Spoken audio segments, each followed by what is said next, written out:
je dirais tout d'abord que nous devons savoir gré à Colin Houcet d'avoir comblé un grand vide en publiant cet ouvrage sur les présences culturelles et intellectuelles arabes à Paris, considérées donc à partir des mondes de l'écrit. Plusieurs livres ont été publiés à différentes époques, pardon, pour traiter de l'un ou l'autre des aspects des présences arabes à Paris. Par exemple, celui de Nicolas Beau, Paris, capitale arabe, de Maud Santini, Paris, librairie arabe, ou de Blanchard et autres auteurs, le Paris arabe, mais qui sont d'ailleurs références qui sont toutes citées dans son ouvrage. Mais le livre de Colin Houcet, en se centrant sur les intellectuels, les écrivains, les journalistes, les chercheurs et les universitaires, et aussi des militants politiques, offre à la fois une perspective diachronique, hein, historique bienvenue, qui permet de retracer les évolutions de ces présences arabes, mais aussi elle offre aussi un questionnement construit de manière homogène qui parcourt tout le livre. Donc l'auteur a évité le syndrome de la baleine qu'avait, selon la mise en garde de Farouk Mardamdé, proférée au commencement du projet. Il fallait effectivement prévenir l'obstacle du catalogue de noms et développer tout au long du livre une argumentation cohérente et synthétique. Le pari est réussi, l'ouvrage possède une valeur documentaire indéniable, il nous apprend beaucoup par la multiplicité des sources mobilisées sur ces présences culturelles arabes, tout en les replaçant dans leur contexte historique, en reliant l'histoire de la France à l'histoire des pays arabes. L'ouvrage dépasse cependant cette valeur documentaire, déjà précieuse, en donnant matière à penser par les interprétations et les analyses que cet ouvrage propose, notamment sur les liens entre les mondes moyen-orientaux et maghrébins, et sur le rôle de Paris dans la création d'un espace culturel arabe. Enfin, le livre, à travers cette personnel ajoute à la fois une sensibilité bienvenue, mais et toujours informative, mais aussi des points de respiration qui sont autant de transitions revigorantes dans la lecture. Donc, maintenant, je passe la parole à Colline pour la présentation de son ouvrage. Merci beaucoup, Franck Mernier, pour cette...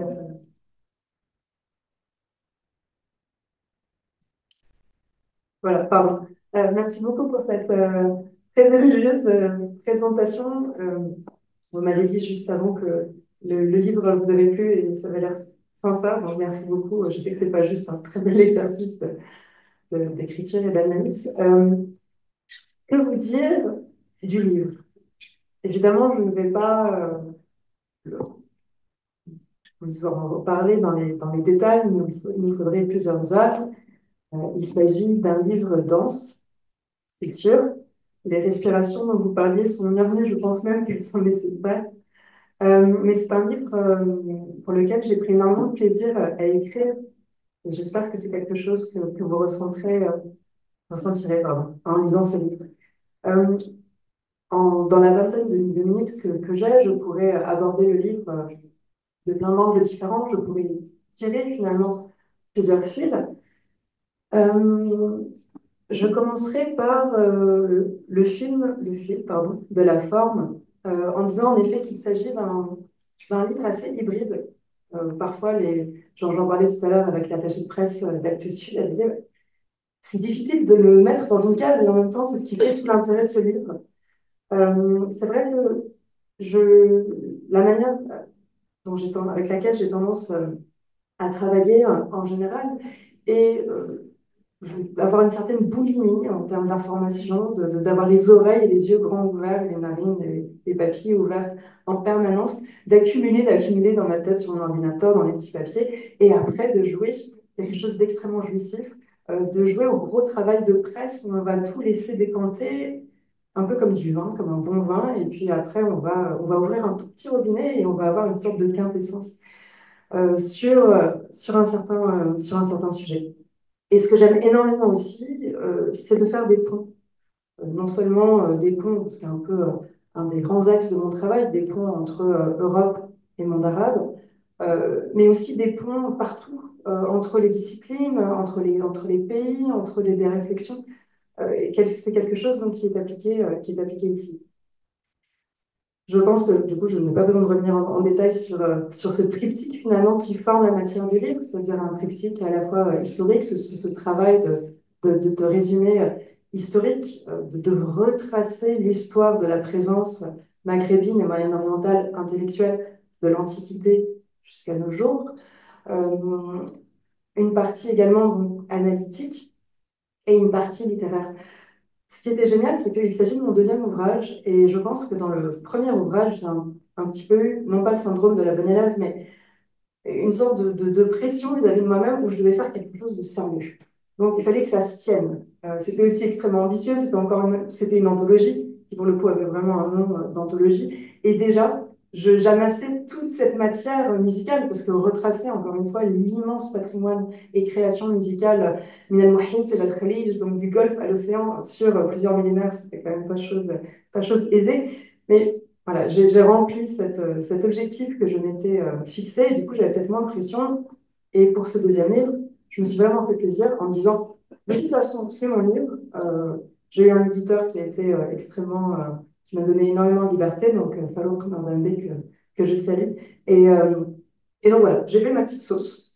Et je me suis dit, bah, pour moi, ce sera quelque chose qui sera fidèle aussi à la manière dont je vois les choses, dont je m'exprime, avec laquelle je m'exprime, et la manière avec laquelle je réfléchis. Ça, c'était un premier fil que je peux tirer sur le livre. Euh, un deuxième fil, qui sera peut-être le fil le plus consistant ici, est de revenir quand même sur l'histoire et de quoi je parle ici. Le livre est divisé en quatre quatre parties chronologiques, qui répondent vraiment à quatre grands temps finalement de ces présences arabes à Paris, littéraire, intellectuel. Je vous préviens tout de suite, et c'est ce que je dis dans l'introduction, je vais beaucoup dire arabe ici. Disons que c'est un choix peut-être par facilité aussi d'expression, mais quand j'utilise le mot arabe, c'est sous-entendu, je fais référence finalement à tout ce qui se trouve dans cette grande région, dans les 22 pays de la Ligue arabe, dans toute leur diversité historique, sociale, sociétale, économique, culturelle, linguistique, etc. Euh, quatre parties, donc. La première partie commence à l'Antiquité. Alors, il faut savoir aussi que c'est un livre qui est extrêmement marqué par l'archive. C'est-à-dire que je commence le livre avec une question, un problème de la rareté des archives. Parce que je sais qu'il y a quelque chose, je sais qu'il y a eu un continuum humain, intellectuel, économique entre les différentes rives de la Méditerranée, à l'époque notamment de l'Empire romain, mais il existe très très peu de traces, donc difficile aussi d'élaborer, mais je suis quand même obligée d'esquisser finalement un certain récit en filigrane à partir justement des rares sources qui existent. Et ce problème de l'archive va s'inverser pour la période contemporaine, parce qu'aujourd'hui, comme vous le disiez, ce serait impossible en fait de lister tous les hommes et femmes de lettres qui ont un lien avec Paris, qui sont passés par Paris. Ça finirait au mieux comme un annuaire, ou sinon comme une sorte de chronique mondaine. Je ne voulais pas verser dans ce travers, donc j'ai fait le choix de prendre de la distance et justement d'éviter de citer très peu de noms sur la partie contemporaine pour éviter de ne pas avoir cité toutes les personnes qui sont concernées. Donc, la première partie commence avec ce continuum culturel romain. Selon certaines sources, il y a des légionnaires romains originaires de la région de Maurétanie, aujourd'hui le Maroc, à qui on attribue des terres en Gaule, ce qui est à l'époque la Gaule nouvellement conquise. Donc déjà des échanges avant même que le monde arabe soit le monde arabe, avant même que la France soit la France. Euh, il y a aussi toute l'époque pardon, de l'expansion d'un monachisme oriental avec des évêques, des hommes d'église qui viennent notamment d'Égypte s'installer en France. Il y a un évêque de Paris qui est d'origine libanaise, il y a Saint-Victor d'origine égyptienne qui s'installe à Marseille. Vous avez également toute la période d'expansion militaire et religieuse suite à l'avènement de l'islam avec certaines régions de France qui demeurent sous domination arabo-musulmane pendant parfois quelques décennies. Je pense notamment à la région de Narbonne. Et même lorsque cette présence recule, il y a tout de même quelques points d'ancrage, notamment dans la région de Ramatuelle, dans la région de Toulon. Euh, et avec cette présence militaire, vous avez aussi toute une présence de l'écrit déjà qui existe. Avant même la figure d'un intellectuel moderne, vous allez avoir des chroniqueurs de cours, des administrateurs, des troubadours, donc des personnes qui vont produire et qui vont diffuser un savoir écrit. Euh, Puis petit à petit, un moment extrêmement intéressant qui est le mouvement des croisades, ou en fait des répercussions liées aux croisades. Tout d'un coup émerge le début des études arabes en France, en France et ailleurs en Europe, un peu plus tard à la Sorbonne, où déjà finalement cet intérêt pour la langue et la culture arabe s'inscrit dans un certain antagonisme. C'est-à-dire que pour beaucoup, on apprend l'arabe, on apprend l'hébreu, pour aller parler la langue de l'autre, pour aller le convaincre que vraiment le Dieu en quel il croit n'est pas le bon Dieu et qu'il ferait mieux de se convertir au catholicisme. Euh, Avec aussi ce paradoxe des croisades qui ont toujours été présentées comme un grand moment d'antagonisme civilisationnel, mais qui aussi a créé une certaine habitude de l'Orient, notamment chez certaines populations françaises qui ont vécu pendant plusieurs générations au Levant et qui ont opéré des échanges et qui finalement reviennent en France, dans le futur royaume de France, avec des habitudes, avec des connaissances, avec parfois des produits. Donc une certaine habitude aussi de l'Orient qui naît ici dans ce moment particulier. En ce qui concerne la présence de ces hommes et de ces femmes de lettres, elle n'apparaît à nouveau de manière plus tardive que uniquement au XVIIe siècle, à partir du XVIIe et du XVIIIe siècle, car, et c'est encore une fois malheureusement un des prémices du déséquilibre que l'on peut parfois constater encore aujourd'hui dans les études arabes, euh, c'est que cet intérêt pour les langues et civilisations arabes du Moyen Âge est finalement totalement dénué aussi d'une présence arabe. C'est-à-dire qu'on s'intéresse à cette culture-là sans accueillir aussi des personnes originaires de cette culture pour avoir accès à leur savoir. Chose qui va totalement changer donc au XVIIe siècle avec la grande période des collectionneurs de manuscrits et d'objets anciens orientaux. Alors il y a une sorte de compétition entre Paris et Rome, entre le roi de France et le Vatican.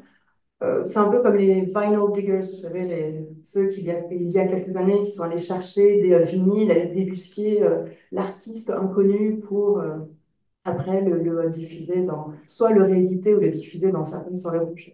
Et là, il y a un peu aussi cette compétition qui existe. Et donc, la France va faire appel à des lettrés arabes pour collecter ces manuscrits et après pour les exploiter, les traduire, les recenser et parfois opérer une certaine exégèse. Ces lettrés sont essentiellement des moines maronites libanais, tout simplement parce que, tout simplement pour des questions religieuses, il y a un certain nombre de liens qui existent entre la France catholique, Rome et le Mont-Liban. Et un certain nombre aussi de ces lettrés se trouvent déjà à Rome au Collège maronite. Et vous avez un nombre quand même assez considérable, on est recensé très facilement une demi-douzaine, de personnes que l'on invite donc en France. Et alors, quelqu'un me salue, je n'ai pas les lunettes, donc je vais saluer comme ça, savoir de qui il s'agit. Et ce qui est intéressant, c'est qu'ici, nous avons une logique de la demande. C'est-à-dire vraiment, on va inviter ces personnes pour profiter de leur savoir. Et ces personnes se nomment Jean Astronite, donc Johanna Hasroni, Gabriel Sionit, Jibril Sahioni, et d'autres, donc exclusivement des hommes, dont certains, notamment Jibril Sahioni, vont habiter un temps très très long à Paris. Et notamment concernant Sahioni, vous avez une plaque, donc fait assez rare, qui commémore son séjour parisien sur l'île Saint-Louis, où il a vécu. Euh, donc, dynamique de l'offre, avec déjà aussi malheureusement une certaine dynamique qui tend à marginaliser et à invisibiliser ces informateurs indigènes, entre guillemets, dans le sens où leur contribution est la plupart du temps passée sous silence ou totalement marginalisée. C'est-à-dire que le plus souvent, les ouvrages, lorsqu'ils sont publiés, je pense notamment à la Bible polyglotte de Paris, à laquelle a contribué Bébé Sarkozy, euh, ces petites mains qui ont joué quand même tout de même un rôle essentiel se voient reléguées à contributeurs lorsqu'ils ne sont tout simplement pas mentionnés. Et c'est vrai que malheureusement, c'est aussi quelque chose, enfin, c'est un phénomène qui a fait du feu et qu'on a pu retrouver, qu'on retrouve peut-être encore aujourd'hui dans certaines franges du domaine universitaire. Donc, dynamique de l'offre au 16e, 17e siècle, qui va petit à petit se transformer au 19e siècle en dynamique, pardon, dynamique de la demande, je disais, qui va se transformer en dynamique de l'offre. Et ça veut dire qu'à partir de la Révolution française, la France, donc, qui a mis fin à la monarchie, qui vient de renverser le roi, qui a une mission un peu civilisatrice d'aller prôner la bonne parole de l'émancipation et de l'esprit des Lumières, va se mettre à inviter, à convier notamment des lettrés arabes, non pas pour profiter et pour se nourrir de leur savoir, mais pour leur donner, leur imposer ces nouvelles valeurs de la France. Et il s'agit donc d'un changement de paradigme qui intervient aussi dans une nouvelle approche, ou en tout cas une évolution de l'orientalisme, c'est-à-dire que jusqu'à présent, l'orientalisme il peut être réducteur, il peut être parfois, il peut comporter un certain nombre de clichés, mais il est relativement dénué d'un projet politique de domination. Alors qu'à partir de 1798, avec l'expédition de Napoléon en Égypte, vous m'entendez un peu, oui. Avec l'expédition de Napoléon en Égypte, se double, enfin cet orientalisme se double aussi, ou en tout cas s'inscrit dans un projet politique de domination coloniale.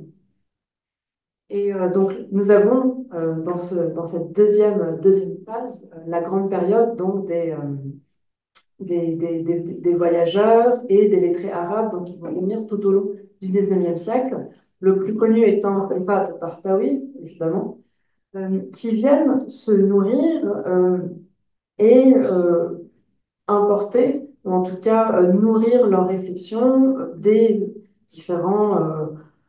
différentes lectures, ou en tout cas d'un certain pan de la culture française. Ce qui est intéressant aussi, c'est que Tartawi arrive finalement, enfin le séjour de Tartawi est concomitant avec le début de l'invasion française en Algérie, sujet qui n'est absolument pas mentionné dans l'Ordre de Paris. C'est le titre français de ses mémoires de voyage, ce qui n'est pas totalement étonnant, même si Rifat Tartawi est imam, donc vous pourrez avoir conscience d'une certaine oumma, mais finalement cette conscience d'une nation arabe est encore loin euh, de s'imposer à tout le monde. Donc en tout cas, cette partie-là est totalement passée sous silence dans son récit. Vous avez évidemment, je pense que c'est une période qui est beaucoup plus connue, donc je ne vais peut-être pas revenir en détail dessus, mais vous avez au 19e siècle énormément d'écrivains, d'intellectuels, de penseurs de la Nahda qui viennent en France, à la fois donc pour se nourrir, pour éventuellement jouir d'une plus grande liberté d'expression, pour éditer un certain nombre de titres de presse. Alors là, vous en avez un certain nombre. Je pense notamment. Ah, non, le micro. Est-ce que le micro fonctionne? J'ai l'impression qu'il ventile. Donc, un certain nombre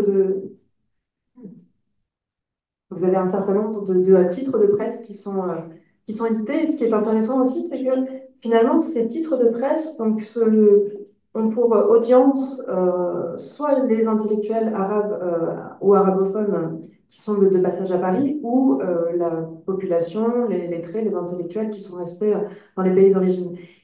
premièrement. Et deuxièmement, ces titres de presse, finalement, ont une durée de vie qui est extrêmement faible. Quelques numéros, quelques mois parfois, au gré des allées et venues de ces personnes. Ce ne sont pas des gros journaux, ce sont souvent des feuillets de quelques pages, mais qui vont avoir un rôle, un énorme rôle en tout cas dans le fait de marquer à l'écrit et de diffuser cette pensée. Et vous avez aussi, à la même époque, donc là je reviens un peu en arrière, je reviens au début du 19e siècle, un fait important qui va être l'arrivée des Mamelouks, ce qu'on appelle les Mamelouks de Napoléon, qui n'ont strictement rien de Mamelouk, c'est-à-dire qu'il ne s'agit pas d'une élite militaire ottomane issue des esclaves, mais les Mamelouks, en tout cas dans la définition française de l'époque, sont toutes les personnes qui, en vertu de l'accord de capitulation entre la France, la Grande-Bretagne et l'Égypte, décident et ont le droit de suivre Napoléon en France. Et vous avez finalement ici un mélange très hétéroclite, avec beaucoup de personnes d'origine syro-libanaise, de toute confession, des commerçants, des militaires, des intellectuels, des administrateurs, qui suivent donc Napoléon et qui se retrouvent essentiellement à Marseille, dans une moindre mesure à Paris, parce qu'au début, il leur est interdit de quitter Marseille, et aussi quelques-uns à Melun, parce qu'un certain nombre d'entre eux vont s'engager dans l'armée d'Orient, l'armée ayant été de tout temps un moyen aussi d'intégration dans la société française. Et vous avez dans cette communauté de Mamelouks, qui est en fait la première implantation, alors je ne vais pas dire de masse parce qu'on parle de plusieurs centaines de personnes, mais de groupes avec des familles. C'est vraiment la première implantation de groupes originaires du monde arabe dans l'époque moderne en France. Et vous avez déjà cette thématique bon, évidemment d'un racisme, etc., mais aussi d'une double identité. C'est-à-dire que certains d'entre eux naissent ou arrivent tout jeunes en France et vont se retrouver confrontés à cette double identité, notamment pour ceux qui vont décider de faire une carrière en tant que professeur ou en tant qu'écrivain, en tant que journaliste. Et je pense notamment à Joseph Ayoub, euh, qui finalement n'arrive pas à trouver sa place, n'est pas intégré dans les cercles littéraires parisiens et va, alors est-ce que par dépit ou alors est-ce que c'est une sorte de tactique de la dernière chance, mais finalement va renforcer son côté oriental jusqu'à la caricature dans ses écrits. Et malheureusement, c'est dans cet aspect oriental poussé à l'extrême, selon les clichés, les représentations françaises de l'époque, que Joseph Ayov va pouvoir trouver sa place à la marge dans ce milieu littéraire français. Donc, et c'est quelque chose qu'on peut retrouver, on a pu retrouver jusqu'à assez récemment. Qui dit présence ne dit pas forcément intégration ou lien extrêmement fructueux avec les milieux littéraires parisiens, et surtout parisiens.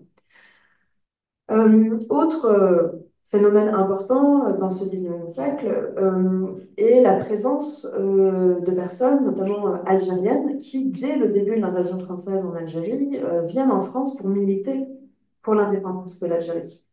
Donc c'est vraiment une lutte qui commence dès le début, avec aussi des productions, des publications qui sont diffusées à Paris en arabe et en français, dans le but, évidemment, de convaincre le maximum de personnes, de sensibiliser la population à l'importance du maintien de l'indépendance en Algérie.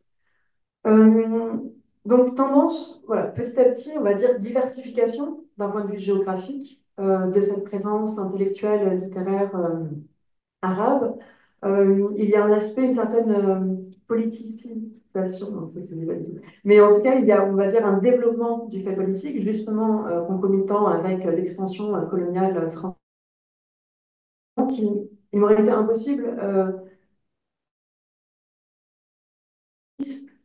romancier ou écrivain, poète et militant et penseur, parce que c'est évidemment chaque personne peut être tout à la fois ou peut être l'un puis l'autre. Et évidemment, tous font partie des mêmes milieux, ils se parlent.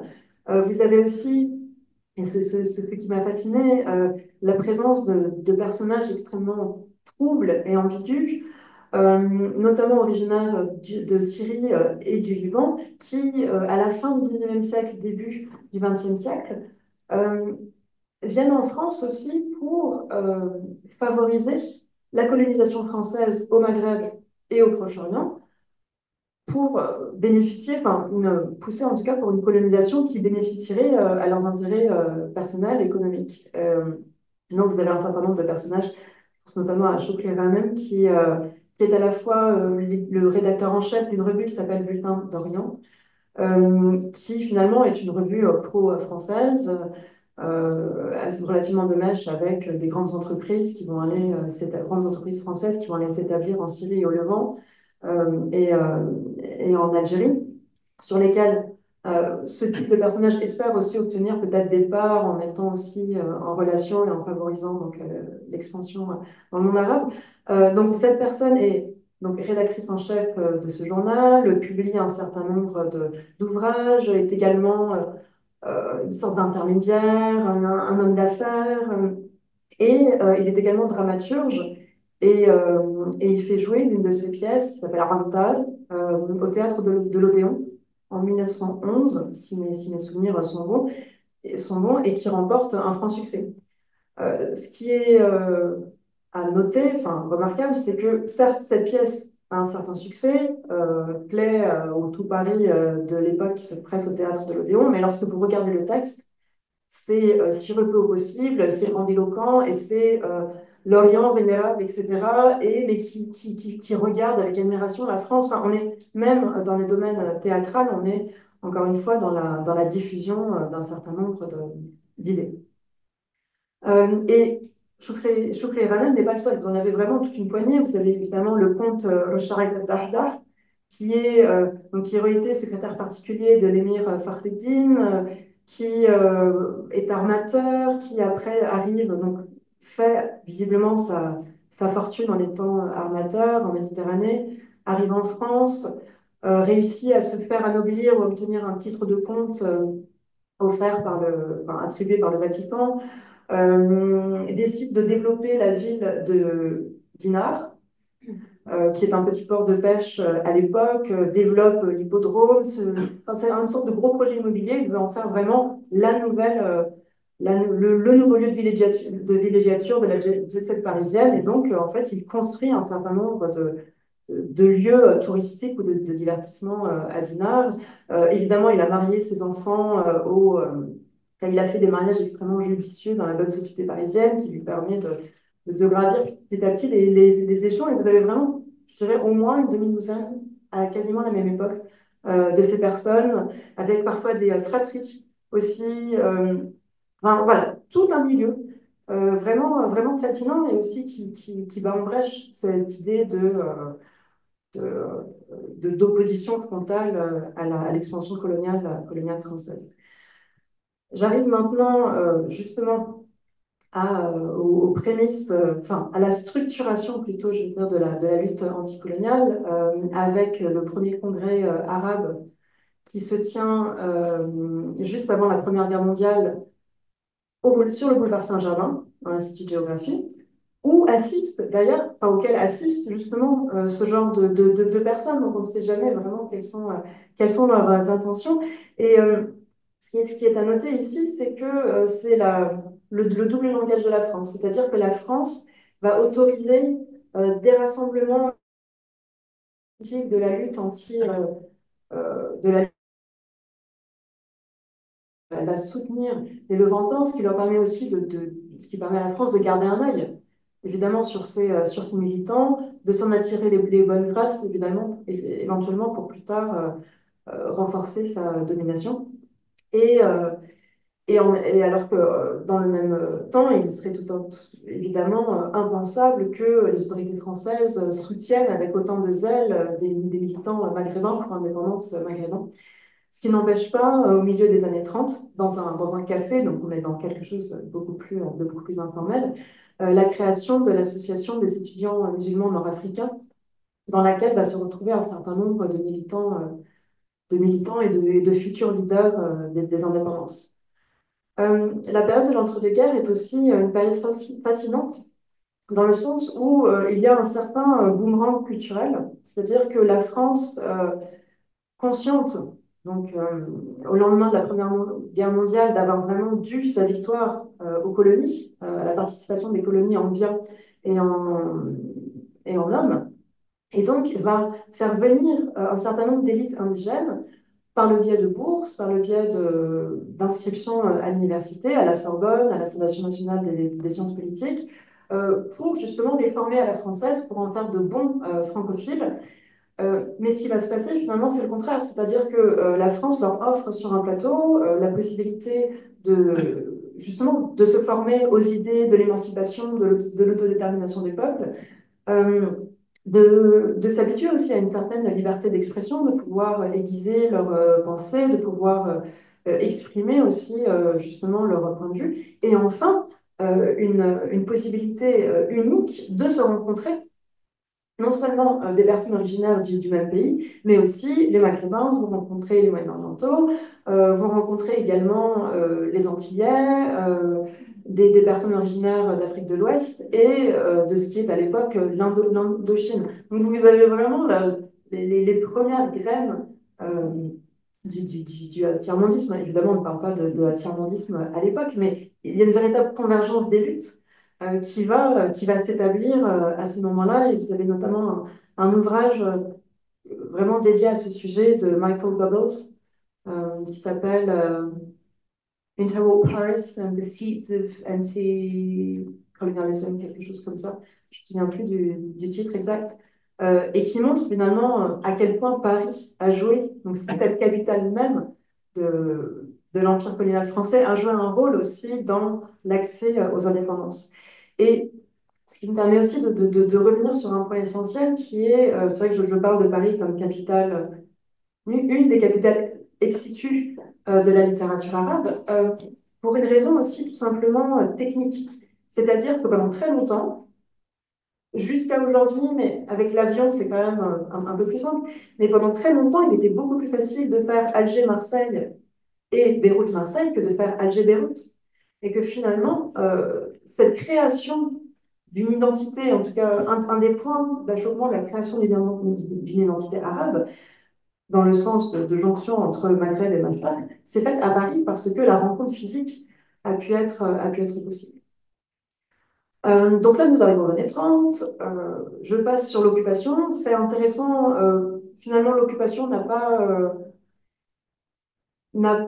mis un coup d'arrêt énorme à cette présence intellectuelle. Il y a aussi beaucoup d'étudiants, non seulement des étudiants en lettres, en sciences politiques, mais aussi des étudiants en agronomie, des étudiants en médecine, qui se retrouvent bloqués en France en 1939. Et donc, ils vont rester, parce que les voies de communication sont coupées, vont rester en France une partie de la guerre. Au lendemain de la guerre, vous avez bah, voilà, ça reprend, le contexte anticolonial est toujours, enfin, est de plus en plus fort, et s'ajoute aussi à cette émulation intellectuelle et politique une certaine avant-garde artistique que l'on retrouve déjà depuis les années 20 et les années 30 avec les mouvements surréalistes, notamment le mouvement Art et Liberté, qui est un mouvement surréaliste égyptien. Et donc vous avez toute une petite euh, j'ai plus le mot en arabe, j'ai le mot breton, mais une petite équipe, enfin plusieurs petites équipes qui prennent vie comme ça et qui sont extrêmement multidisciplinaires entre intellectuels, entre artistes, qui se développent dans les années 50 et qui ont tous en commun cette préoccupation de bâtir aussi des identités nationales. Donc bâtir une identité nationale avec une littérature, qu'est-ce qu'est une littérature libanaise par rapport à une littérature syrienne, par rapport à une littérature palestinienne, par exemple. Euh, et il en est de même pour l'art. Euh, Demeure évidemment la question algérienne. Vous avez un certain nombre de rencontres. Je pense notamment à Etel Adnan, qui a étudié en France à la fin des années 1940 et qui, notamment par protestation envers la situation en Algérie et la guerre d'indépendance en Algérie, a décidé à ce moment-là de se mettre à écrire en anglais et non plus en français. Français, langue dans laquelle elle avait essentiellement écrit jusqu'à présent. Donc vous avez aussi quand même un certain nombre de militants anticolonialistes qui continuent de se fréquenter et de donner aussi un peu comme une caisse de résonance à ces luttes. Et nous arrivons enfin à la période post-coloniale. C'est une période aussi très intéressante parce que bah, tout est à réinventer. On sort quand même peut-être d'un siècle de rapports très particuliers à la France, même si évidemment la France ne compte pas juste se retirer et essaye de maintenir des influences sous d'autres noms, l'Organisation de la francophonie, etc. Mais cette période, on pourra en revenir dans les questions, mais cette dernière période est, on va dire, marquée par deux phénomènes. Le phénomène des exils longs, c'est-à-dire que jusqu'à présent, sauf rare cas, les personnes ne passent que quelques mois, quelques années à Paris. Je pense aussi à Khalil Gibran qui vient étudier 2 ans à Paris. Il y a des personnes justement qui s'arrêtent à Paris en allant à Londres ou en allant aux États-Unis. Euh, mais la période post-indépendance va être marquée justement par ces exils longs, tout simplement parce que dans certains pays, après une période d'instabilité politique, vont arriver des régimes dictatoriaux. Et donc, qui dit régime dictatoriaux, dit donc stabilité politique, et dit incapacité pour un certain nombre d'opposants, des opposants politiques, mais aussi des écrivains, à revenir dans leur pays. Et pour le coup, mon éditeur en est Fallouk, Mardin-Bey en est un exemple frappant. Et donc, ce nouveau paradigme, en fait, va mener aussi à un nouveau positionnement. C'est-à-dire comment rester, demeurer un écrivain arabe, entre guillemets, lorsque on passe l'essentiel de sa vie à l'étranger. À qui s'adresse-t-on? Dans quelle langue s'adresse-t-on? Donc vraiment un certain nombre de questions que j'ai trouvées fascinantes. Et le deuxième paradigme est bah, l'émergence aussi de personnes qui naissent ou qui grandissent en France et qui se retrouvent un peu en écho moderne au Mamelouk dans cette thématique de la double identité.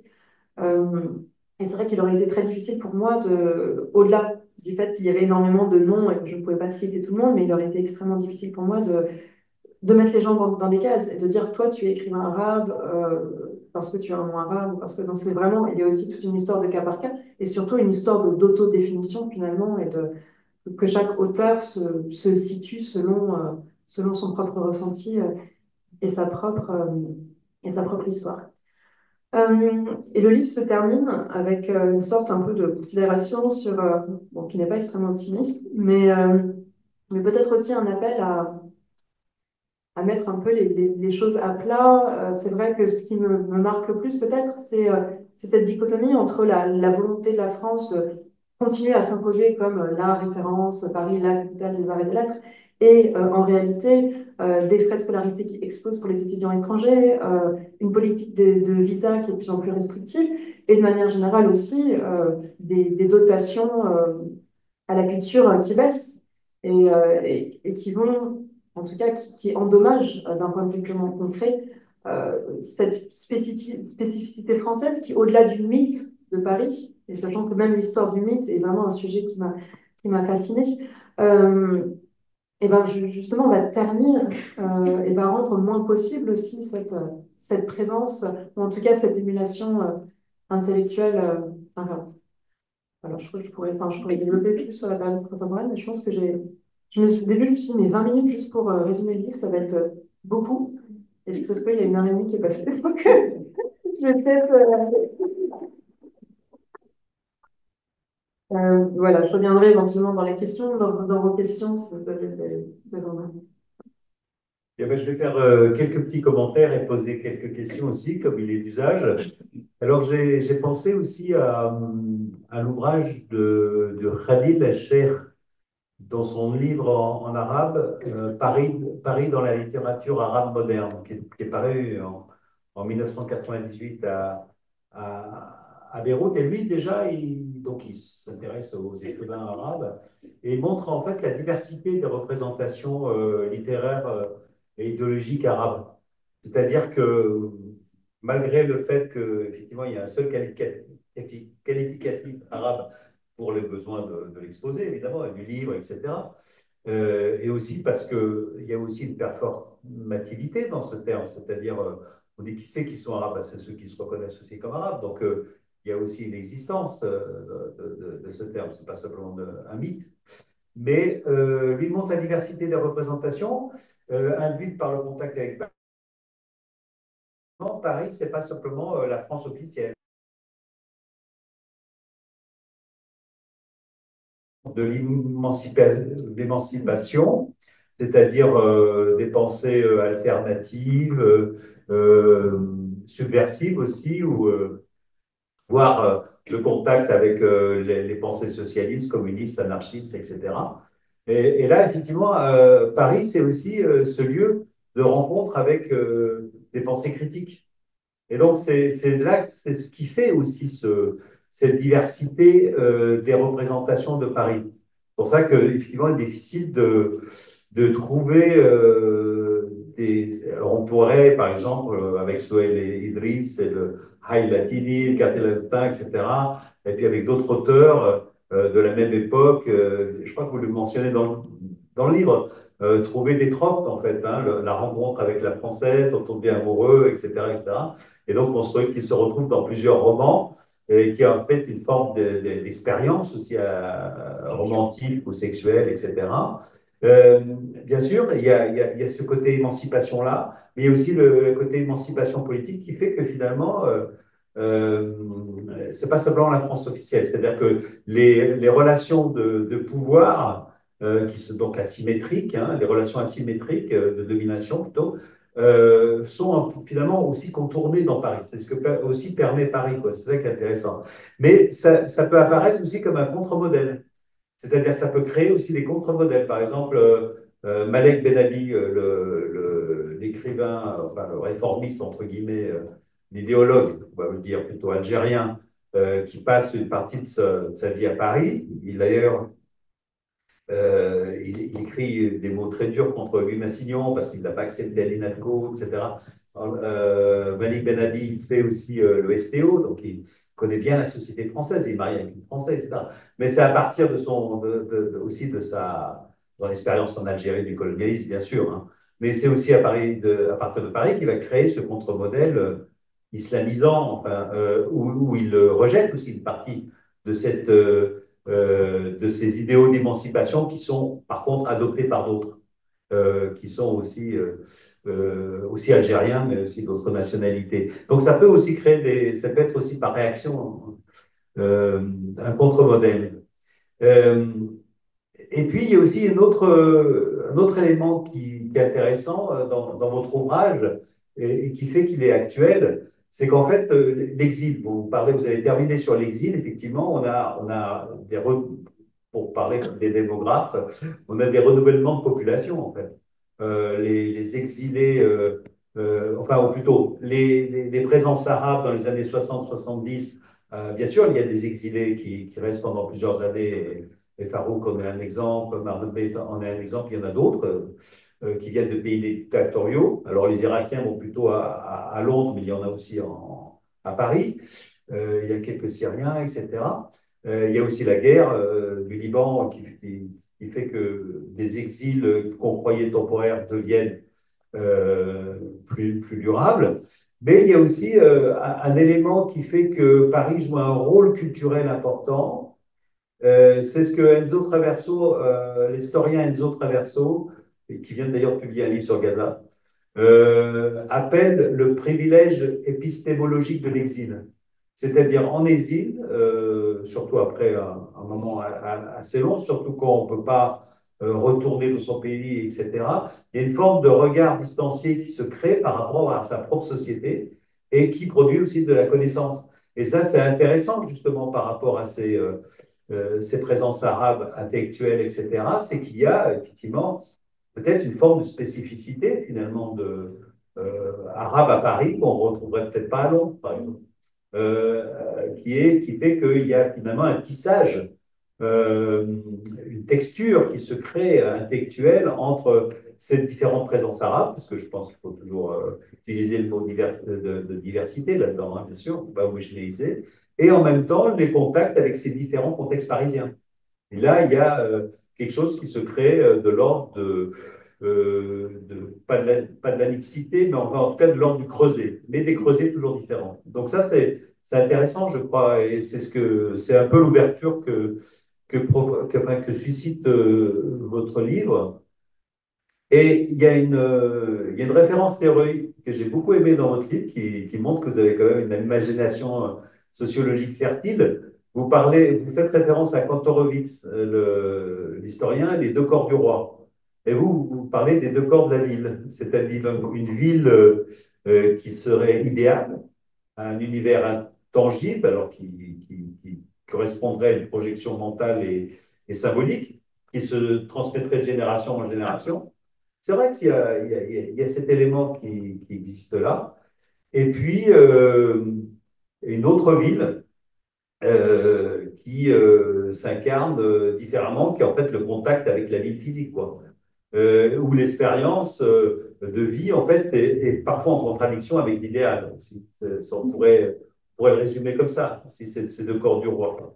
Et c'est vrai que souvent, d'ailleurs, dans les représentations de Paris, telles qu'elles sont écrites dans les romans ou dans la littérature ou dans les mémoires, il y a souvent ce côté idéalisé qui reste, hein. C'est comme si, en fait, on ne peut pas avouer un échec à Paris, quoi. C'est-à-dire, c'est comme lorsque dans l'immigration, par exemple, on va construire une très belle maison dans le pays d'origine parce qu'on ne veut pas avouer que bah, on n'a pas le travail qu'on aurait souhaité avoir dans le pays d'accueil, etc., etc. Donc il y a ce côté aussi intéressant du rapport à la réussite, du rapport à l'image de soi qui se transmet dans le rapport à la ville, rapport à la France, mais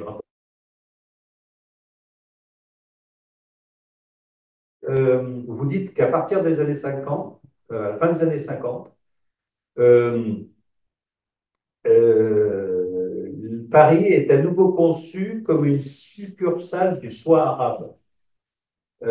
Fut-elle cette fois-ci politique ou économique, en plus d'être intellectuelle et culturelle. Ça veut dire qu'en fait, moi, j'ai plutôt pensé à ça, bon, effectivement, dans les années 50, mais surtout aussi dans les années 60, 70 plutôt, lorsque se crée une presse libanaise ou arabe à Paris, alors qu'à Londres se crée une édition arabe, par exemple, beaucoup plus présente qu'à Paris. Euh, et puis après, vous distinguez et là je vous poserai une première question, vous distinguez entre une littérature arabe tout entière face à Paris et à ses lecteurs, et une littérature arabe dos à Paris, tournée vers sa société d'origine, dont la ville lumière se ferait occasionnellement l'écho. Donc ça veut dire qu'il y a une littérature arabe écrite en français, c'est ça, et une littérature arabe qui serait écrite en arabe, qui s'adresserait qu'au monde arabophone. Donc c'est une première question. Ou est-ce que cette dichotomie, elle est un peu trop rigide? Euh, alors, la langue. La langue, c'est le sujet d'un sous-chapitre entier, parce qu'il m'était impossible de réduire aussi la pensée littéraire, intellectuelle, enfin la production littéraire arabe à la langue arabe, parce que cela aurait signifié faire fi en fait de la diversité, non seulement de la diversité linguistique dans le monde arabe, on va dire, enfin, original, avec des populations kurdes, des populations berbères, même si ce sont des langues qui, dans le domaine de la littérature, ont été relativement peu mis à l'écrit, en tout cas de manière très tardive, et même très peu structurée, enfin, sans commune mesure avec la langue arabe.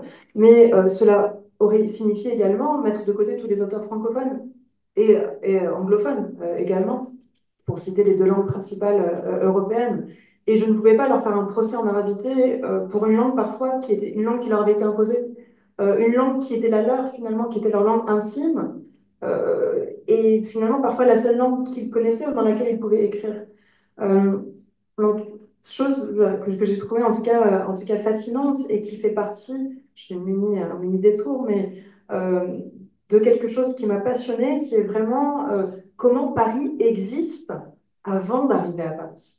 Et c'est ça aussi la force de Paris, c'est la force du mythe. C'est vraiment toujours ce qui m'intéresse, la force du mythe et des représentations, et notamment via cette diffusion d'une culture dominante française qui a été d'ailleurs imposée et diffusée dans les établissements d'enseignement privés ou enfin publics ou laïcs ou religieux dans le monde arabe, mais aussi dans les territoires d'outre-mer et aussi en Provence. Donc c'est quand même une partie unique, enfin, une partie réductrice, on va dire, de la culture française qui a été établie en référence au détriment justement de toutes les cultures locales et les langues locales, donc à la fois l'arabe et la culture arabe, mais aussi le breton et la culture bretonne, l'occitan et la culture occitane. Donc on a vraiment une hiérarchie des références culturelles, et là c'est quelque chose enfin, qui me touche. Voilà, étant originaire de Bretagne, c'est quelque chose, enfin, un parallèle qui s'est imposé de manière très claire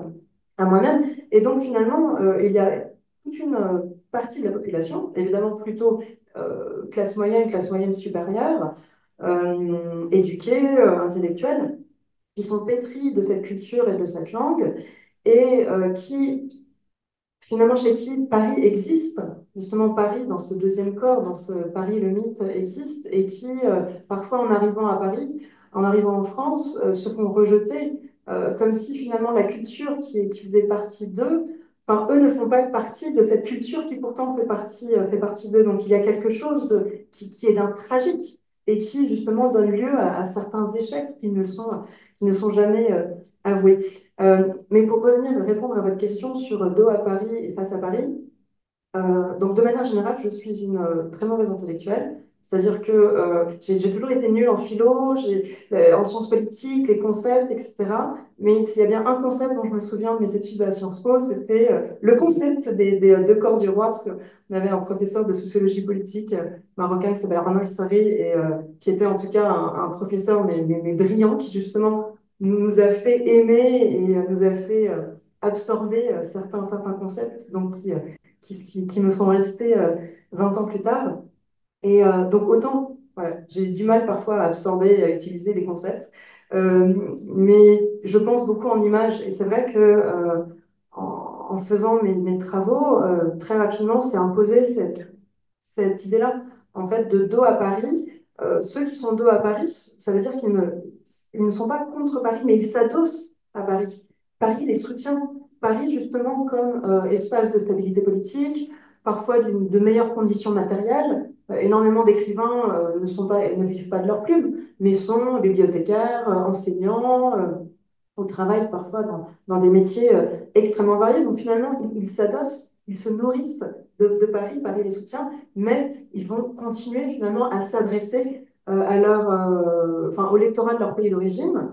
Je pense notamment à deux des plus grands écrivains yéménites contemporains qui habitent en France, qui sont mais inconnus du grand public français, dont certains ouvrages ont été traduits, mais qui sont encore aujourd'hui considérés par les Yéménites et par une partie des personnes qui lisent des livres dans le monde arabe comme vraiment les représentants de la littérature yéménite.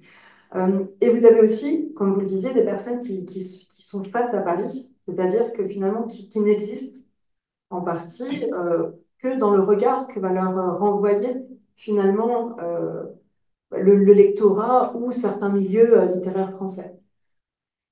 Parfois quelque chose qui leur convient totalement et qui n'est pas, qui s'impose de manière assez naturelle. Et on va dire à l'extrême, ça peut donner aussi lieu alors peut-être en écho à ce que je vous racontais sur Joseph Ayoub, à des personnes qui finalement vont être mises en valeur. J'ai pas voulu citer le nom parce que j'avais pas envie de faire la chasse aux sorcières, mais vont être mises en valeur dans le paysage médiatique et littéraire français parce que en fait, ils tombent dans la case, enfin, ils sont ravis de se mettre dans la case qu'on a bien voulu leur donner et qui finalement, euh, enfin, je vais pas, parce que j'ai fait une très mauvaise formulation lors d'une intervention précédente, j'ai dit, ils ont le droit d'être totalement anti-islamophobes, etc., et racistes. Non, évidemment, ils n'ont pas le droit, mais je veux dire, voilà, chacun, enfin, dans un certain domaine édicté par la loi, on va dire qu'il y a une grande diversité de pensées. L'idée n'est pas de faire un procès, n'est pas de dire parce que tu es originaire du monde arabe, tu dois penser comme ci et comme ça sur tel sujet, etc. Mais ce qui me répugne, c'est qu'en fait, on donne une place à ces personnes parce qu'elles justifient finalement un discours dominant et un discours que les médias qui leur donnent cette plateforme ont envie de diffuser. Donc il y a un peu une image d'idiot utile, d'une certaine manière. Encore une fois, est-ce que finalement il y a une pleine conscience de cette place, que ces personnes-là sont très à l'aise avec ça et en profitent, ou est-ce qu'il y a une sorte finalement de supercherie où elles sont mises en valeur, sous-entendant que, vous voyez, des personnes qui sont arabes ou d'origine arabe ou qui sont de culture ou de confession musulmane ont un regard critique sur la culture arabe et la religion musulmane. Donc, la preuve, c'est il y a vraiment un problème. Donc, c'est plus, voilà, mais entre les deux, il y a aussi évidemment 50 nuances de gris et puis chacun peut se positionner différemment. Euh, Est-ce que tu peux juste parler de Londres, un tout petit peu? Euh, c'est vrai que oui, c'est important aussi de dire que ce sont les paris arabes, évidemment. J'ai vraiment l'image euh, d'un processus lorsqu'on met de la laque sur un meuble. Finalement, on pourrait parler de mosaïque, mais cette histoire du Paris arabe, c'est petite couche par petite couche et qui donne finalement quelque chose qui est, on ne pourrait pas en dire la couleur, c'est indéfinissable et c'est le fruit justement de cette très lente maturation. Et évidemment, on ne peut pas parler lorsqu'on définit une capitale, on la définit de manière positive et on la définit de manière négative, c'est-à-dire si elle est capitale, les autres ne le sont pas. Et évidemment, la comparaison, enfin, je parle un peu de Londres dans l'ouvrage, ayant longtemps aussi habité en Angleterre. Et c'est vrai que ça m'a toujours fasciné aussi, cette relation, ces dynamiques pariso-londoniennes vis-à-vis de la culture arabe. Et finalement, pour le coup, c'est quelque chose qui est peu exploité. Alors que je connais des gens qui sont passés de l'un à l'autre. Il y a évidemment Samuel Shimon, auteur d'un Irakien à Paris, qui a habité à Paris et après, enfin, qui depuis les années 70 ou 80 vit à Londres. Mais la seule chose que je pourrais dire sur cette comparaison Londres-Paris est que Paris a trois choses pour elle.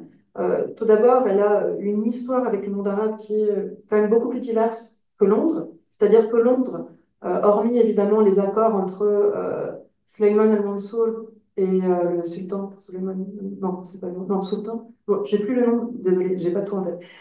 Sultan marocain, Mansour, je sais plus son. Bon, vous me pardonnerez mais en tout cas, vous avez un accord entre ce sultan et, si mes souvenirs sont bons, la reine Elisabeth Ier.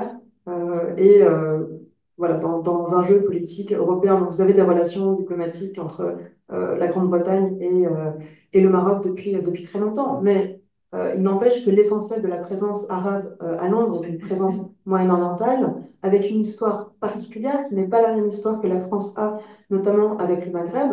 Donc, on va dire une présence qui est beaucoup plus représentative et diversifiée à Paris qu'à Londres, premièrement.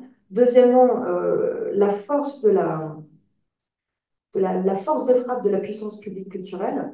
C'est-à-dire qu'en France, nous avons quand même un certain nombre de programmes d'études, d'aide à la publication. Nous sommes le pays où la langue, enfin le français est la langue vers laquelle le plus d'ouvrages de l'arabe sont traduits. Par rapport aux autres langues européennes, nous avons l'Institut du monde arabe avec ses défauts et ses qualités. Nous avons aussi voilà, énormément d'établissements culturels, de manifestations qui vont intégrer et faire exister ces hommes et femmes de lettres arabes et les créatifs, on va dire, arabes de manière générale. Et enfin, le dernier facteur est un facteur géographique, c'est-à-dire que pour créer une rencontre, il faut un lieu. Et Londres est énorme. Et je dirais que voilà, Paris aussi, c'est une mégalopole de poche. Et tout simplement par cette taille plus réduite, on peut aussi créer justement une rencontre entre des personnes de milieux différents qui ne se seraient peut-être pas rencontrées ailleurs. Donc finalement, une concentration là où à Londres, les communautés originaires du monde arabe sont beaucoup plus dispersées. Donc il est dur d'en faire émerger un tout, ou en tout cas une certaine émulation commune. Voilà, je promets que mes autres réponses ne sont pas aussi longues. Bon, je vais juste faire vous poser une autre question, mais très rapide.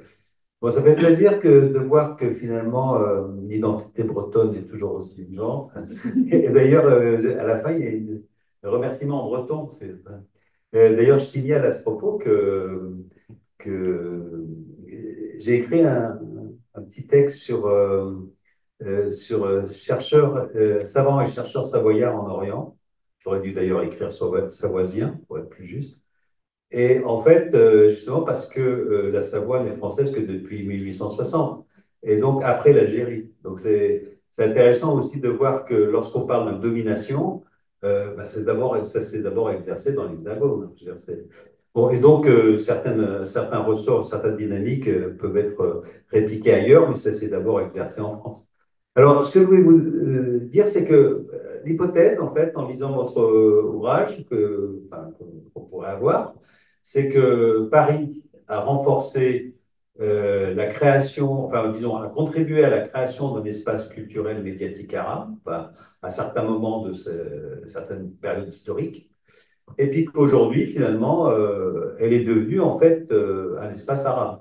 C'est-à-dire que le face-à-face Paris-monde arabe, j'aime pas trop ces catégories, mais enfin, on va les utiliser pour aller vite. Bon, peut-être fonctionne, c'est vrai, vous le montrez aussi en montrant combien on peut. C'est un accélérateur de particules, Paris, pour faire une carrière ou pour devenir un porte-parole, ce que vous venez de signaler là. Mais dans le même temps, finalement, il y a aussi une espèce d'espace arabe autonome qui s'est créé et qui vit de sa propre vie. Et donc, qui fait partie, qui est une extension de l'espace arabe, en fait. On ne va pas dire le monde arabe, mais de l'espace arabe. Et donc, ça, c'est intéressant. Mais il y a aussi un autre élément, et c'est là ma dernière question, c'est que là, vous parlez beaucoup du nationalisme arabe. Euh, et vous dites que Paris a contribué à jeter des ponts entre le Maghreb et l'Orient arabe. Euh, mais ne pourrait-on pas dire aussi que, et je crois que vous l'avez en fait signalé déjà dans votre intervention, que Paris a aussi renforcé les différents nationalismes arabes? Parce qu'en même temps parce qu'ensuite, après le panarabisme qui à la fois échoue et périclite, ben finalement, il y a un développement aussi des espaces culturels nationaux. C'est-à-dire, tout ne, ben, il y a véritablement même des champs culturels nationaux qui se sont créés. On parle de littérature tunisienne, algérienne, etc. etc. Donc finalement, est-ce que Paris n'a pas eu aussi ce rôle, justement, de renforcer les champs culturels nationaux? C'est vrai que je n'avais pas vu les choses comme ça, mais tout à fait, notamment à la faveur de la, de la spécificité finalement de chaque, même pas de communauté, parce que même au sein de, de chaque groupe de personnes qui ont la même nationalité qui habitent à Paris, ce serait extrêmement varié. Enfin, pour des questions de génération, pour des questions de milieu social, pour des questions, alors même si on regarde les personnes de la même génération, du même milieu social, qui font à peu près la même profession, on va dire les écrivains, etc. Alors il y a les guerres d'ego, donc là c'est chacun à son cercle, etc. Donc, mais c'est vrai que vu que les histoires et la composition démographique et sociologique finalement de chaque groupe, d'une nationalité de chaque pays du monde arabe est extrêmement différent, en France finalement, en parallèle, on va dire, de ce roman un peu régional, pan-arabe, s'est créé aussi, se sont créés des romans nationaux, d'une certaine manière, euh, qui ont chacun leur spécificité. Et c'est vrai que voilà, une personne, on va dire, je sais pas moi, originaire de Beyrouth, Achrefili ou pas d'ailleurs, qui habite dans le 15e ou le 16e, qui est arrivé dans les fin des années 80, on va dire, qui bon, a toujours un pied à Beyrouth et un pied à Paris. Quand c'est vraiment compliqué à Beyrouth, bon, on reste à Paris, parce que peut-être un passeport, etc. N'a pas du tout le même vécu, et c'est normal qu'une personne qui est arrivée dans les années 1950 d'une région berbérophone d'Algérie pour aller travailler dans les usines de la couronne parisienne. Donc ça paraît, enfin, voilà, quelque chose. C'est impossible de parler voilà, enfin, il y a tellement de raisons, voilà, de raisons aussi qui expliquent la différence. Il y a ici, c'est vrai que de facto, l'essentiel des personnes dont je parle sont des personnes qui appartiennent à une certaine élite, du moins intellectuelle. Euh, mais il y a évidemment un regard de classe qui est extrêmement pertinent, je trouve, dans le cadre voilà, des individus originaires du monde arabe à Paris.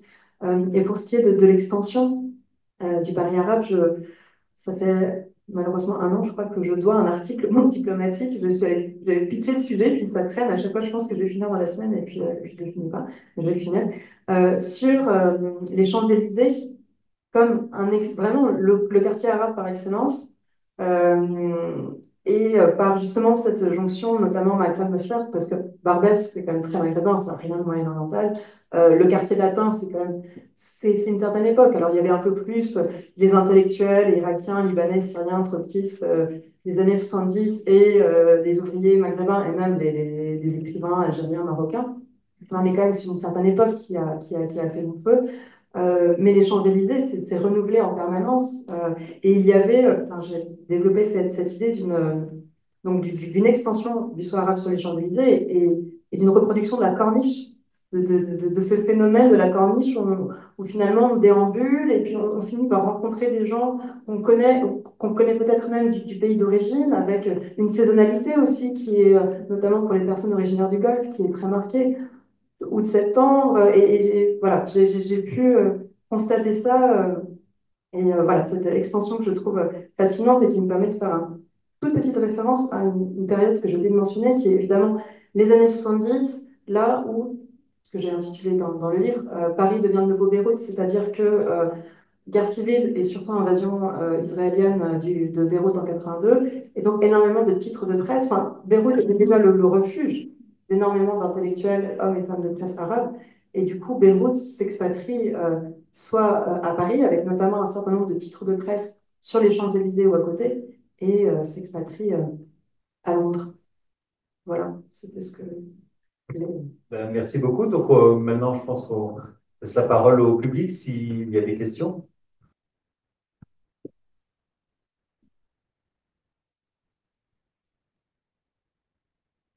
J'en ai juste une petite. Et moi, j'aimerais savoir que dans tous ces portraits, même si c'est difficile de résumer en traversant tous ces siècles, c'est des périodes historiques extrêmement longues, s'il y a des portraits qui vous ont marqué personnellement par leur richesse ou par leur impact sur Paris ou parce qu'elles ont laissé des traces tellement importantes ou parce que c'est anecdotique, etc. Et sinon lesquels, même si on est difficile, c'est difficile de choisir les noms, mais en tout cas, si vous avez des exemples, je suis preneuse. En fait, je suis incapable. On m'a posé cette question il y a 2 jours et je me sentis mal. Je dis, déjà, il faudrait que je relise tout pour avoir tout en tête et pour vraiment juger de qui.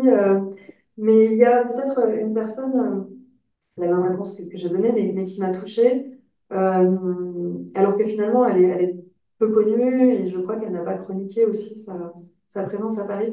Mais c'est le frère de Vénus Roy Rata qui, alors déjà, très étonnante et très jolie rencontre avec cette quand même grande poétesse. Et j'avais une image, je sais pas, peut-être parce que je l'avais toujours rencontrée ou je l'avais associée à certains milieux un peu, enfin voilà, autour de l'ambassade libanaise, les cocktails, etc. Enfin, moi, en fait, j'avais une fausse image d'elle. Et je suis quand même allée la voir et j'ai été, enfin, je trouve que ça a été vraiment un moment fascinant, une vivacité, un rapport à la langue arabe que j'ai vraiment trouvé fascinant. Et elle m'a brièvement parlé de son frère qui fait l'objet d'un de ses livres qui s'appelle La maison au bord des larmes, je crois. Euh, et en fait, son frère est venu, fait partie de ces personnes qui se sont brûlées les ailes à Paris. Voilà, il est parti étudier à Paris et en fait, ça a soit créé ou révélé des fissures qui se trouvaient en lui et il est revenu, voilà, il est revenu au Liban, il est décédé dans un hôpital psychiatrique pendant la guerre civile. Et c'est vrai que c'est quelque chose, comme vous le disiez très justement, euh, voilà, on vient à Paris, c'est une mise en scène de soi, c'est quelque chose sur lequel je reviens assez souvent. Comme je disais, j'avais un peu ce regard aussi de personnes qui, même si j'ai passé une partie de ma petite enfance à Paris, mais je suis revenue à Paris à l'âge qu'avait une partie de ces personnes lorsqu'elles sont arrivées.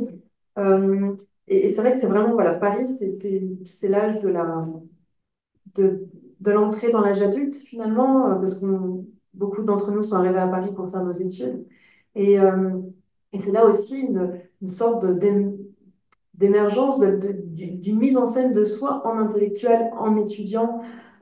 Et ça, c'est quelque chose que je trouvais, voilà, que je trouvais vraiment fascinant.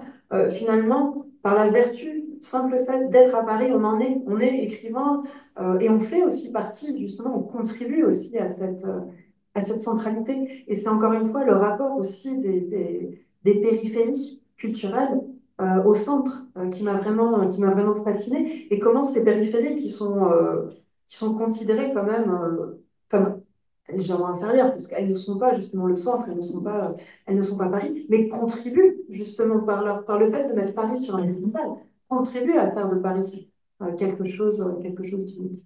Donc c'est vrai que voilà, toutes les éventuelles fissures, c'est pas être chercher la petite bête et ce qui va pas bien, mais voilà, les fissures qui transparaissaient au-delà de ce discours un peu élogieux de mise en scène, comme vous disiez, de la personne qui quitte son pays et qui du coup doit prouver aux autres et doit prouver à soi en permanence d'avoir fait le bon choix, m'ont particulièrement touchée.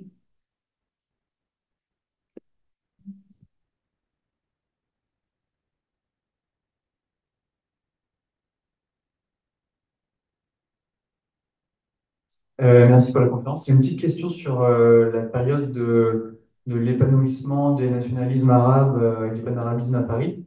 Est-ce que dans les sources que vous avez pu étudier, est-ce qu'il prédominait un esprit d'unité, de panarabisme, d'union, de concorde, ou est-ce que vous avez pu aussi remarquer déjà des traces de friction et d'antagonisme entre les nationalismes particuliers, entre par exemple le nationalisme syrien et libanais, marocain et algérien? Qu'est-ce qui prédominait entre les deux? Euh, Alors, je dirais que peut-être au-delà de la friction, il y a eu plutôt une sublime ignorance où c'est vrai que le panarabisme, en tout cas la prise en compte de l'autre arabe, n'est pas du tout arrivée de soi, même si Salah ad-Din Bittar et Michel Aflaq se sont rencontrés à Paris, donc les deux membres fondateurs du parti Ba'ath. Euh, mais justement, c'est que c'est quelque chose qu'ils ont commencé à Paris en allant convaincre les uns et les autres. Mais c'est vrai que c'est quelque chose qui ne s'imposait pas du tout. C'est même l'essence même du nationalisme, c'est que voilà, finalement on pense à soi en tant que nation et la partie arabe est quelque chose qui arrive, qui s'ajoute et parfois qui se soustrait hein, avec les tentatives de République arabe unie, etc. Mais, euh, mais c'est vrai que voilà, ce n'est pas du tout la règle et c'est plutôt l'exception, même quand on regarde un peu plus. Il y a relativement peu aussi de circulation, je trouve, entre Levantins et Maghrébins. Euh, je pense évidemment, éventuellement à Arslan, qui lui a vraiment est parti en Libye, est parti dans un autre endroit au Maghreb, Amin non, oui, Arslan, et après qui a édité une revue qui était pré-panarabe à Genève. Euh, mais ça fait partie voilà, des rares personnes finalement qui déjà englobent, notamment d'un point de vue lointain, englobent le Maghreb, parce qu'évidemment, il y a aussi des préjugés et voilà, des misconceptions au sein même du monde arabe. Donc voilà, c'est quelque chose qui, on va dire, deux dynamiques parallèles qui se créent à Paris et qui parfois en fait évoluent à quelques rues près ou dans les mêmes amphithéâtres. Mais c'est ça aussi qui est intéressant, c'est vraiment cette ébullition. Et aussi, je dirais que, je m'éloigne un peu, mais parce que vous parliez de cet ouvrage sur Paris dans la littérature arabe, et je n'ai pas jamais utilisé le mot muse dans l'ouvrage parce qu'en fait, Paris n'est pas une muse. Il y a des ouvrages sur Paris où on peut parfois avoir un regard un peu émerveillé, Paris, le Moulin Rouge, les Françaises, etc. Mais pour moi, c'est avant tout un lieu, c'est un espace de possible, mais ce n'est pas non plus là où tout se fait, parce que ce serait extrêmement chauvin et faux de dire que sans Paris, ces personnes n'auraient jamais abouti d'un point de vue intellectuel. C'est vraiment une antichambre. C'est là où déjà on a commencé en fait dans le pays d'origine à se nourrir, à élaborer des idées, et puis elles vont mûrir petit à petit à Paris et après elles vont être appliquées en France. Donc voilà, je ne voudrais pas du tout aussi professer une sorte de discours de propagande en disant que vraiment, s'il n'y avait pas eu Paris, ça aurait été possible.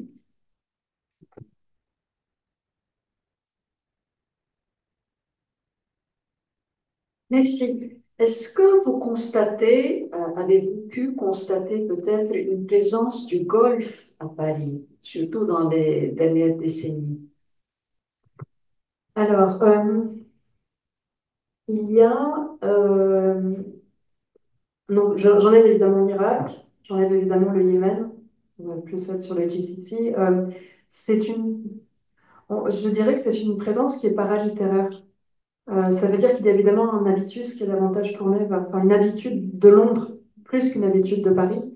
Euh, j'ai pu rencontrer des personnes qui publient des choses, mais qui sont en fait souvent des excroissances du milieu diplomatique. C'est-à-dire que ce sont des personnes qui viennent à Paris parce qu'elles sont postées à Paris et qui, voilà, qui ont fait une thèse de littérature ou qui, à leurs heures perdues, écrivent de la poésie.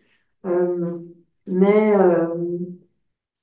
mais c'est vrai que non, j'ai pas de, pour moi, il n'y a pas d'auteur, le auteur ou la auteur koweïtien ou saoudien ou autre de Paris, même si il y a un auteur, je crois qu'il est saoudien, qui parlait justement de Paris, capitale des Arabes.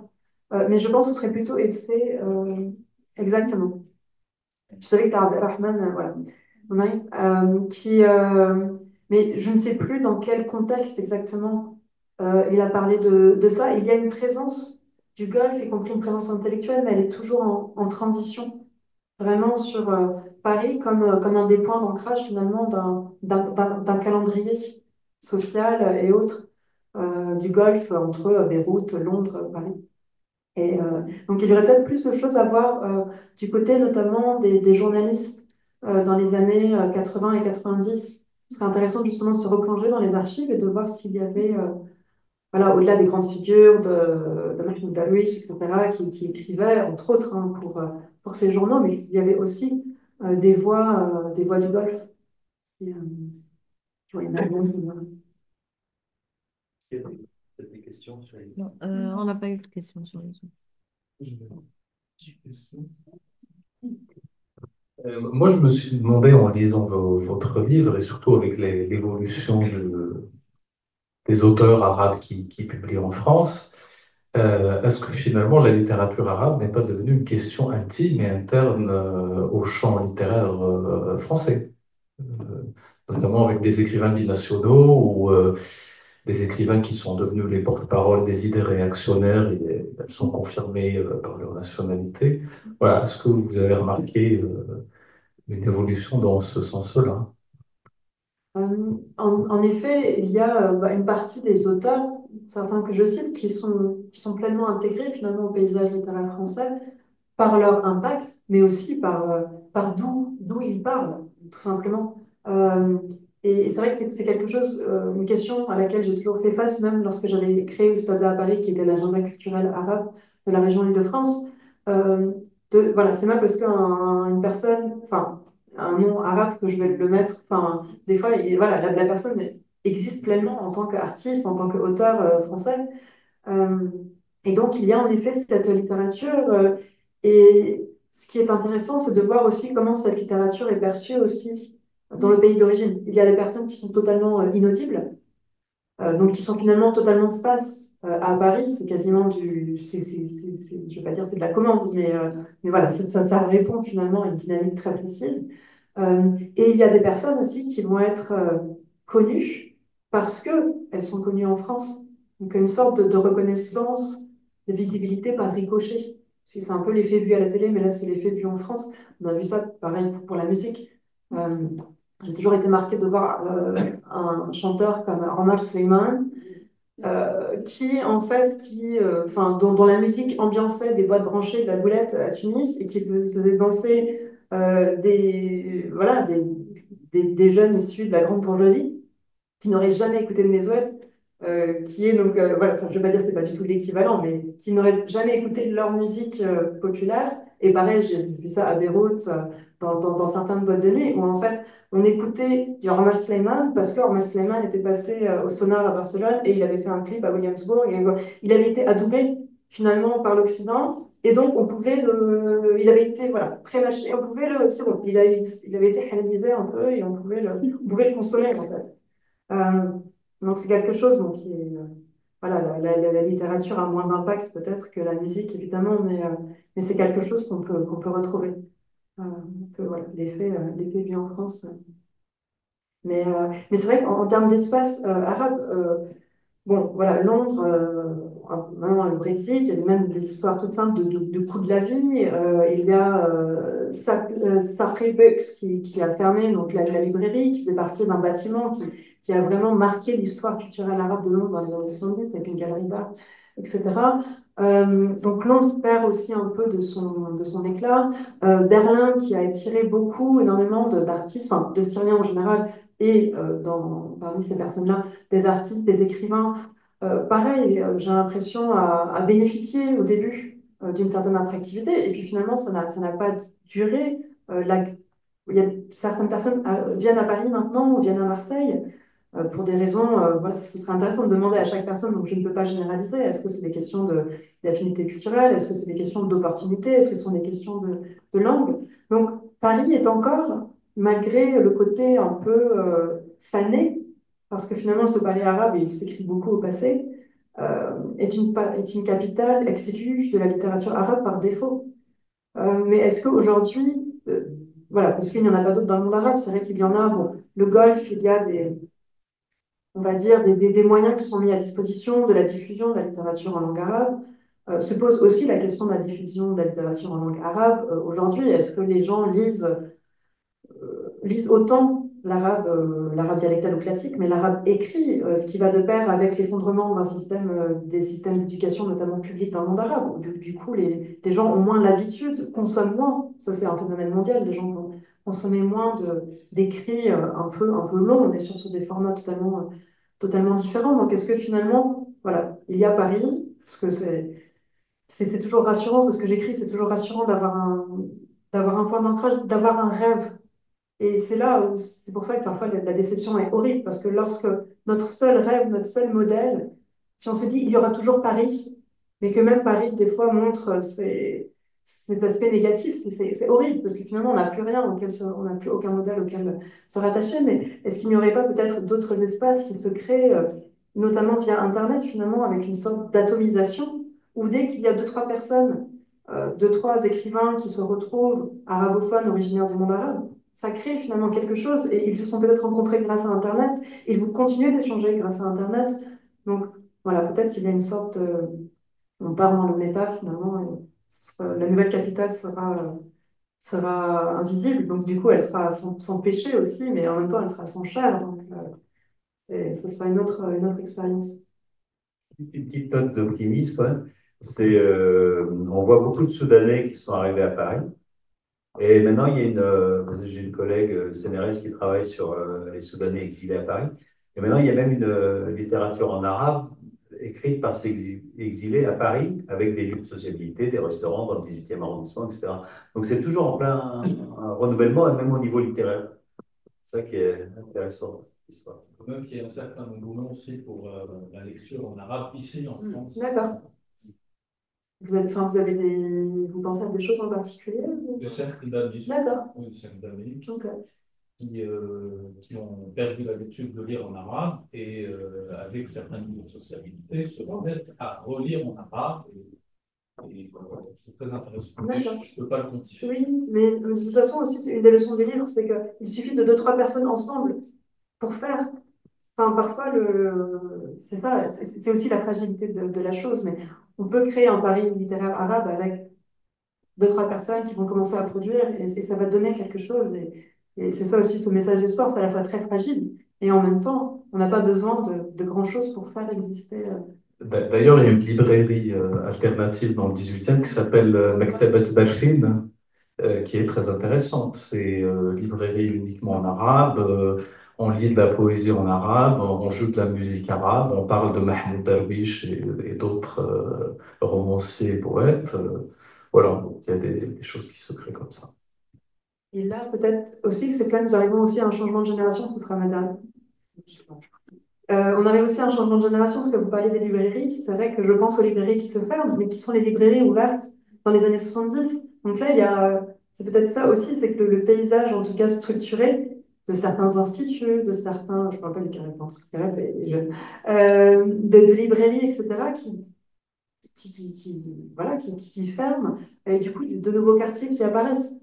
Finalement, d'ici 10 ans, le 5e arrondissement, à part la mosquée, l'église Saint-Julien-le-Pauvre, la cathédrale maronite et Lima, et la Rose de Damas, le resto, il y aura peut-être pas. Si, il y a un autre restaurant libanais qui fait un super Harvey Baïda.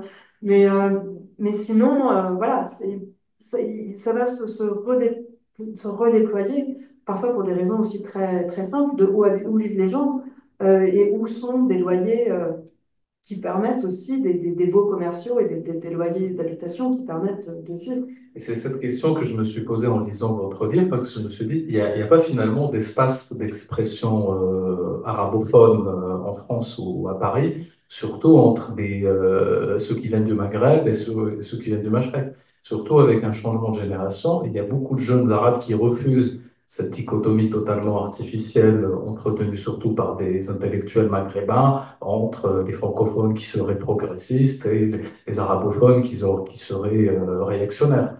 Il manque des espaces pour renouveler un certain panarabisme cosmopolite, ouvert sur la démocratie, critique du totalitarisme. Voilà. Euh, je vais passer à la dernière question.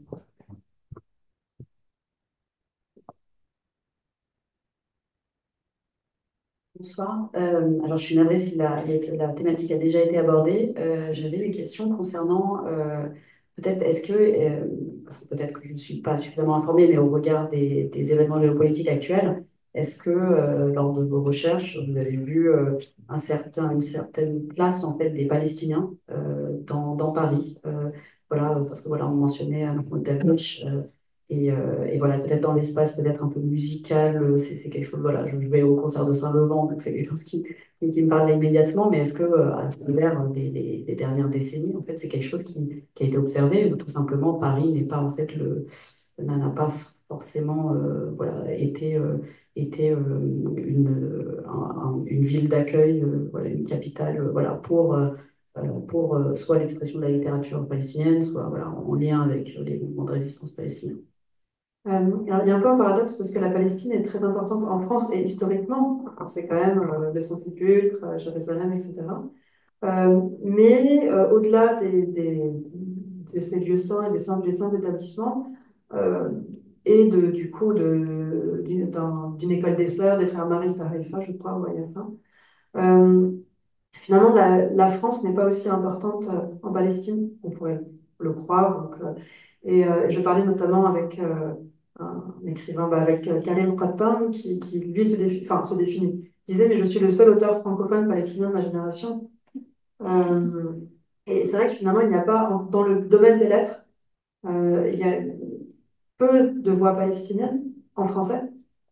Et à Paris, en revanche, Paris a vraiment été un centre très important. Je prépare un podcast pour l'Institut du monde arabe sur les assassinats politiques arabes à Paris. J'ai vu que Le Monde avait fait un peu une cartographie des assassinats ciblés israéliens. Et en fait, on pourrait faire une visite macabre du Paris arabe avec tous les lieux où telle et telle personne s'est fait descendre entre Ben Barka, entre Ali Mousselli, entre Roubaïsi, entre Mahmoud Hamshari, représentant de l'OLP, enfin, Salah Abdel qui s'est fait assassiner à Paris. Enfin bref, il y a vraiment toute une histoire à tracer. Donc il y a eu en tout cas dans les années 70 un certain nombre de militants palestiniens et aussi de militants pro-palestiniens. Ça, c'est aussi toujours j'ai vu ça sur la musique finalement. Quand on voit la musique, quand on pense à musique et Palestine, on pense toujours à la musique pro-palestinienne et finalement qui est très peu chantée par des Palestiniens. Donc c'est vrai qu'en tout cas Paris a été voilà, une capitale très importante pour la Palestine.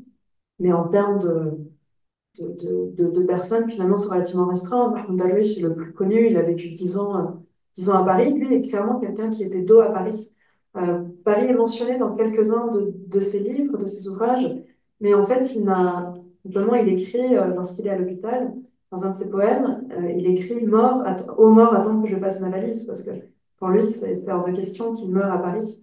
Euh, et en même temps, c'est aussi à Paris qu'il est passé de écrivain engagé palestinien à aussi écrivain universel. Donc ça a été une période très importante pour lui et voilà, tout en étant un peu en léger décalage avec les cercles littéraires français. Donc voilà, c'est un peu au cas par cas aussi. Bien, merci beaucoup. Merci beaucoup pour la question.